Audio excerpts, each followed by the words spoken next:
Hello everyone. इस video में हम लोग बात करेंगे मुग़ल सम्राट जहांगीर के बारे में। और अगर आपने इससे पहले के बाकी के मुग़ल बादशाहों के बारे में नहीं देखा है, जिसमें हमने बाबर, अकबर, हुमायूं के बारे में अच्छी तरीके से एक्सप्लेन किया हुआ है, और इस वीडियो के थ्रू आपको शॉर्ट पॉइंट्स में मतलब जहांगीर से क्या क्या चीज़ें आपको जाननी चाहिए जो एग्ज़ाम्स के लिए इंपॉर्टेंट है, वो सारी चीज़ें आपको इस वीडियो के थ्रू देखने को मिलता है। तो कहीं ना कहीं आपके लिए काफ़ी ज़्यादा ये इंपॉर्टेंट सीरीज़ है। तो इस वीडियो को एंड तक देखिए और इससे पहले के बाकी के जो हमारी वीडियो है उनको आप ज़रूर फॉलो कर लीजिएगा, प्लेलिस्ट में आपको मिल जाएगा। तो बेसिकली आज हम बात करेंगे जहांगीर के बारे में, जिनको न्याय की जंजीर के लिए काफ़ी ज़्यादा फेमस माना जाता है। और इनका देखिए जन्म कब हुआ था। सबसे पहले बात करते हैं कि ये किसके पुत्र थे। तो ये अकबर के पुत्र थे, ठीक है। अकबर के पुत्र सलीम, सलीम के नाम से जाने जाते थे, बचपन का नाम या फिर कह सकते हैं वास्तविक नाम सलीम था। और इनका जो नाम सलीम पड़ा था वो शेख सलीम चिश्ती के नाम पर रखा गया था, ठीक है। गद्दी पर ये कब बैठे थे? तो गद्दी पर 1605 ईस्वी में ये मुगल साम्राज्य की गद्दी पर बैठे थे। और इनका जो जन्म हुआ था वो 1569 ईस्वी में फतेहपुर सिकरी में हुआ था। ये नाम याद रखेगा। इनको न्याय की जंजीर के लिए जाना जाता था। न्याय की जंजीर इन्होंने कहाँ स्थापित की थी, ये पहला प्रश्न आपसे पूछा जाएगा। तो शाहबुर्ज और यमुना तट पर स्थित एक पत्थर में लगाया गया था। और जिसे भी मतलब कि न्याय की ज़रूरत होती थी, न्याय लेना चाहते थे, तो वो डायरेक्ट जाकर के इस चेन को खींचते थे। उनको मतलब कि राजा की तरफ से, जहांगीर की तरफ से न्याय दिया जाता था, ठीक है फ्रेंड्स। और इनके समय में मतलब चित्रकला काफ़ी एक कह सकते हैं कि चरमोत्कर्ष पर थी, जिनके कारण यहाँ पे देख सकते हैं कि चित्रकला का स्वर्ण काल के नाम से इनके शासनकाल को जाना जाता है। और मैंने आपको बताया था कि हुमायूं के समय में मुगल चित्रकला को प्रारंभ किया गया था। चित्रकला से संबंधित एक प्रश्न ये भी पूछा जाता है कि हजमानामा क्या था। मुगल साम्राज्य में हजमानामा क्या था? तो ये चित्रकला थी, मतलब कि एक काफ़ी चित्रों का संग्रह हुआ करता था, उसी को मिला करके यहाँ पे हजमानामा कहा जाता था। चित्रकला, बस इतना ध्यान रखिए। चलिए बात करते हैं इसके आगे के पॉइंट्स को। तो इनकी एक आत्मकथा थी। जहांगीर ने अपनी आत्मकथा लिखी थी। जैसे कि हम जानते हैं कि बाबर ने भी अपनी आत्मकथा लिखी थी, बाबरनामा। ठीक उसी तरह से यहाँ पे जहांगीर ने भी अपनी आत्मकथा लिखी थी, तुजुक ए जहांगीरी को इन्होंने लिखा था। और स्टार्टिंग में इन्होंने लिखा था, लेकिन इसको पूरा करने का जो श्रेय दिया जाता है वो किसे? मोतबिंद खां को दिया जाता है। ये पॉइंट इंपॉर्टेंट है, इसे ध्यान रखिएगा कि मोतबिंद खां को दिया जाता है इसको पूरा कराने का श्रेय। अब यहाँ पे आता है कि खुसरो कौन थे? तो जहांगीर का जो सबसे बड़ा पुत्र था खुसरो, ठीक है, इसने अपने पिता के विरुद्ध यानी कि जहांगीर के विरुद्ध विद्रोह किया था 1606 ईस्वी में। ये ध्यान रखिएगा, 1606 ईस्वी में।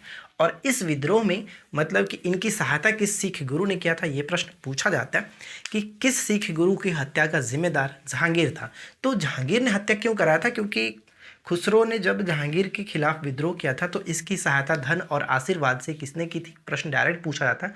तो सिखों के जो पांचवें गुरु थे, सिख गुरु के पांचवें गुरु गुरु अर्जुन देव, ठीक है।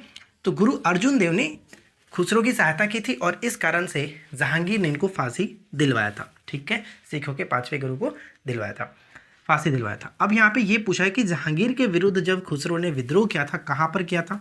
तो सेना के बीच यानी दोनों की सेनाओं के बीच जलंधर के निकट बहरावाल नामक मैदान में ये हुआ था। ये इनके बीच मतलब कि दोनों का आमना सामना जब हुआ तो बहरावाल नामक स्थान पर जलंधर के समीप हुआ था। ये पॉइंट ध्यान रखेंगे। अब ये प्रश्न यहाँ पे आप देख रहे हैं कि गोइंदवाल क्या है। तो गोइंदवाल ध्यान रखिएगा कि जब पहली बार गुरु अर्जुन देव से खुसरो जब मिला था, कहाँ पर मिला था? तो वो स्थान था गोइंदवाल, ठीक है, गोइंदवाल में मिला था। अब इसके बाद यह आता है कि अबुल फजल की हत्या का जिम्मेदार कौन था? तो अबुल फजल की हत्या जहांगीर के इशारे पर यानी जहांगीर के आदेश पर ही वीर सिंह बुंदेला ने किया था। कई बार यह प्रश्न पूछा गया कि अबुल फजल की हत्या किसने की? तो वीर सिंह बुंदेला ने की। किसने कराया था? तो जहांगीर ने कराया था। जहांगीर के आदेश पर वीर सिंह बुंदेला ने की थी, ठीक है। जहांगीर के विरोध जहांगीर के विरुद्ध जो कि विद्रोह क्या क्या रहे आप यहाँ पे देख सकते हैं। पहला, दूसरा, तीसरा, यहाँ पे हम देख सकते हैं। तो पहला विद्रोह तो हमने यहाँ पे देखा कि जहांगीर का पहला जो विद्रोह हुआ 1606 अपने पुत्र मतलब खुसरो के विरुद्ध हुआ था 1606 में। दूसरा जो हुआ था खुर्रम, जिसको शाहजहां के नाम से जाना जाता है, 1623 में। इसके बाद तीसरा विद्रोह महावत खां के विरुद्ध 1627 में हुआ था। तो ये तीन चीज़ आपको ध्यान में रखना है, ठीक है। अब हम इसके बाद आगे बढ़ते और यहाँ पे देखिए कि 1627 लास्ट में इसकी मृत्यु भी यहाँ पे मैंने मेंशन कर दिया कि जहांगीर की मृत्यु 28 अक्टूबर 1627 में भीमवार स्थान पर हुई थी। दफनाया कहाँ पे गया था? तो शाहदरा लाहौर में इसको दफनाया गया था, रावी नदी के किनारे। कई बार ये प्रश्न पूछा भी गया कि जहांगीर को कहाँ पर दफनाया गया था, तो लाहौर में दफनाया गया था, ये चीज़ याद रखेंगे। ठीक है, अब हम यहाँ पे बढ़ते। देखिए हाल ही में क्वेश्चंस पूछे भी गए थे इस चीज़ से। देखिए प्रश्न ये आपका कि इनके समय के प्रसिद्ध प्रमुख चित्रकार कौन कौन थे, तो उस्ताद मंसूर और अबुल हसन, ये नाम याद रखना है। तो उस्ताद मंसूर को जहांगीर ने एक उपाधि भी दी थी, नादिर उत या फिर उल कह सकते हैं, नादिर उत असर की उपाधि मिली थी। असर की उपाधि किसे मिली थी, मंसूर को। और अबुल हसन को एक उपाधि मिली थी नादिरो जमा की उपाधि मिली थी किसे, अबुल हसन को। उस्ताद मंसूर को नादिर उल असर की उपाधि मिली थी। और इनके समय के और भी महत्वपूर्ण चित्रकार थे, जहाँ पे देख सकते हैं कि दरबार के प्रमुख चित्रकार कौन कौन थे, तो आगा रजा थे, महमूद नासिर हो गए, महमूद मुराद हो गए, विसन दास हो गए। विसन दास इंपॉर्टेंट रहेगा, इसे याद रखिएगा। तो यहाँ पे 2 और बाकी के 3-4 पॉइंट्स वहाँ पे चारों को याद रखेंगे, क्योंकि ऑप्शंस में हो सकता है कि इसे पूछे कि निम्नलिखित में से कौन जहांगीर के दरबार के चित्रकार नहीं थे। तो वहाँ पे आपको याद रखना है कि आगा रजा, महमूद नासिर, महमूद मुराद और विसन दास जहांगीर के दरबार के प्रमुख चित्रकार थे।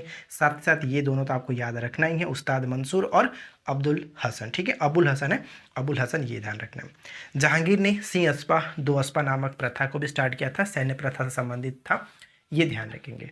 और यहाँ पे मैंने एक और उपाधि के बारे में बताया, जैसे 2 उपाधि आपने यहाँ पे देखा। तो संस्कृत के एक कवि थे जगन्नाथ, ठीक है, संस्कृत के कवि थे जगन्नाथ, जिनको एक उपाधि दी गई थी जहांगीर के द्वारा, पंडित राज की उपाधि मिली थी। ठीक है, पंडित राज की उपाधि मिली थी। तो यहाँ तक तो सारे पॉइंट्स क्लियर है। अब चलिए हम बात करते हैं उधर, और जहांगीर की जो पत्नी थी नूरजहाँ, क्योंकि यही काफ़ी फेमस थी, और वैसे भी और भी बहुत 2-3 रानियाँ थी, लेकिन ये कुछ ज़्यादा फेमस थी, इनसे संबंधित प्रश्न पूछे जाते हैं कि नूरजहाँ का वास्तविक नाम क्या था। तो नूरजहाँ का पहला चीज़ तो आपको ध्यान रखने का वास्तविक नाम मेहरुन्निसा था। ठीक है, मेहरुन्निसा था। इनका विवाह इनके साथ 1594 ईस्वी में हुआ था। और एक प्रश्न यहाँ पे ध्यान दीजिएगा कि तुजुक ए जहांगीरी इनकी आत्मकथा थी, इन्होंने लिखा और बाद में इसको पूरा करने का श्रेय मोतबिंद खां को जाता है। तो एक चीज़ यहाँ पर भी ध्यान रखिएगा, इकबाल नामा ए जहांगीरी को किसने लिखा था, तो मोतबिंद खां ने ही लिखा था। ये भी प्रश्न इंपॉर्टेंट रहेगा, इसे याद रखिएगा।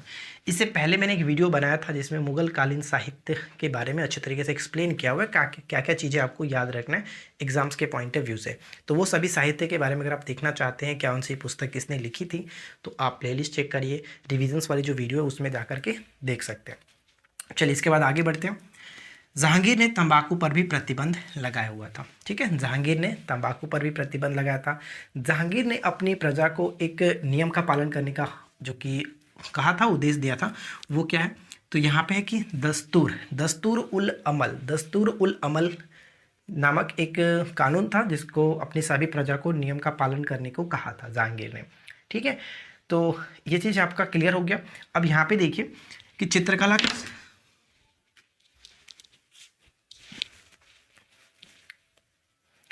अब इसके बाद हम यहाँ पे बढ़ते हैं। यहाँ पे देखिए पढ़ सकते हैं कि इनके समय को चित्रकला का स्वर्णकाल के नाम से जाना जाता है। ठीक है, चित्रकला स्टार्ट हुई थी मुगल काल की, जो कि हुमायूं के समय में, लेकिन यहाँ पे इनके समय को चित्रकला का स्वर्णकाल क्योंकि माना जाता है।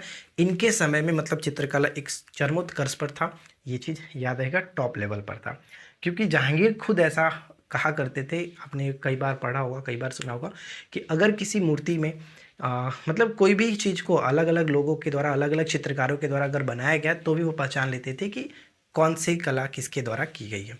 मतलब इतने मतलब वो कह सकते हैं ना कि निपुण थे उस चीज़ में। इसके बाद देखिए इनके समय में कुछ विदेशी यात्री भी आए हुए थे, तो यहाँ पे मैंने लिख रखा है कैप्टन हॉकिंस, जिसको जहांगीर ने इंग्लिश खां की उपाधि दी थी। कई बार आपने क्वेश्चंस देखा होगा कि इंग्लिश खां की उपाधि जहांगीर ने किसे दी थी, तो ऑप्शंस में आपके कई सारे नाम रहेंगे, लेकिन ध्यान रखना है कैप्टन हॉकिंस को मिला था। सर थॉमस रो जो कि इनके समय में आया हुआ था, और इनसे कहाँ पर मुलाकात की थी, तो अजमेर में की थी। ये भी प्रश्न कई बार आपने देखा होगा। एडवर्ड टेरी भी इन्हीं के समय में आया हुआ था, ये चीज़ याद रखेंगे। इसके बाद है इत्माद उद दौला का मकबरा, जो कि 1626 ईस्वी में नूरजहाँ ने बनवाया था, और ये मतलब कि मुगल काल का पहला ऐसा मकबरा था जिस पर कि पितारा दुर जो कि जड़ाऊ काम किया गया था। ये भी पूछा जाता है किस मकबरे पर, इत्माद उद दौला का मकबरा, जिसको मसौदा के रूप में जाना जाता है, ताजमहल का मसौदा के रूप में इसको जाना जाता है।